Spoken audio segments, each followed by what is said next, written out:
ভারত বাংলাদেশ আন্তর্জাতিক সীমান্তের কাঁটাতার পেরিয়ে দালাল মারফত বাংলাদেশিদের অবৈধভাবে ভারতে অনুপ্রবেশ অব্যাহত রয়েছে।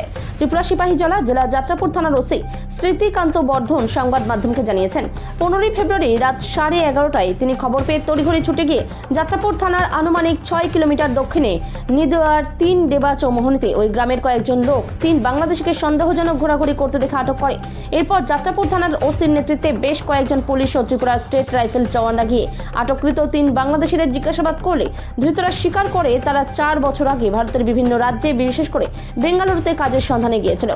বর্তমানে ধৃত 3 জন বাংলাদেশিরা বাড়ি যাওয়ার উদ্দেশ্যে ত্রিপুরা হয়ে একেবারে নিদোয়া গ্রাম পঞ্চায়েত এলাকার 3 ডেবা চৌমোহনীতে আটক হয়ে যায় জনগণের হাতে, যেখানে তারা অবস্থান করছিল ওখান থেকে মাত্র 500 মিটার পশ্চিম দিকে ভারত বাংলাদেশ আন্তর্জাতিক সীমান্তের কাঁটাতারের বেড়া।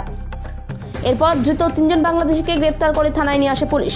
তাদের বাড়ি বাংলাদেশের নড়িয়াল জেলায়। ধৃত 3 জন বাংলাদেশির নাম আতাউল শেখ, আজিজুর শেখ এবং স্বপ্না শেখ। ধৃত 3 জন বাংলাদেশিকে প্রাথমিকভাবে জিজ্ঞাসাবাদের পর সোমবার তাদেরকে পুলিশ রিমান্ড চেয়ে সোনামুড়া আদালতে প্রেরণ করা হবে বলে সংবাদ মাধ্যমকে জানিয়েছেন ওসি স্মৃতিকান্ত বর্ধন। ত্রিপুরা থেকে বিক্রম কর্মকারের রিপোর্ট, বিগ নিউজ বাংলা। গতকাল রাত্রে অর্থাৎ 15 ফেব্রুয়ারি রাত অনুমান 11:30টার দিকে আমাদের কাছে যাত্রাপুর থানায় খবর আসে যে 2 জন পুরুষ এবং একজন মহিলা সন্দেহজনকভাবে নিদয়ার যে 3 ডেপা যে চৌমুহনী এখানে ঘোরাফেরা করছে। লোকাল পাবলিক এখানে আসে, তো খবরের ভিত্তিতে আমরা এখানে যাই এবং লোকাল পাবলিকের সহযোগিতায় 2 জন অপরিচিত, একজনের নাম হলো আজিজুর শেখ, আরেকজন আতিউল শেখ, আরেকজন স্বপ্না শেখ নামে মহিলা। এই 3 জনকে আমরা এখানে ডিটেন করি এবং তাদের কথাবার্তার মধ্যে অসংলগ্ন কিছু জড়িত আছে এবং বোঝা গেছে তারা বাংলাদেশি এবং তাদেরকে ইন্টারোগেশন করে তারা স্বীকার করছে যে আমরা বাংলাদেশি।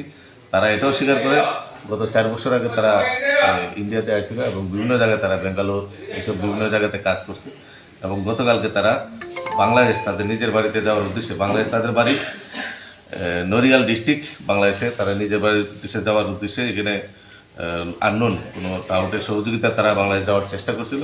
ওই সময় আমরা লোকাল পাবলিকের সহযোগিতা তাদের ধরতে পারছি এবং আজকে তাদেরকে আমরা সোনামুড়া কোর্টে প্রেরণ করছি এবং তাদের সাথে কে কে জড়িত আছে এবং টোটাল বিষয়টারে গতিয়ে দেখার জন্য আমরা ইনভেস্টিগেশনের স্বার্থে আমরা তাদেরকে রিমান্ডে রাখছি।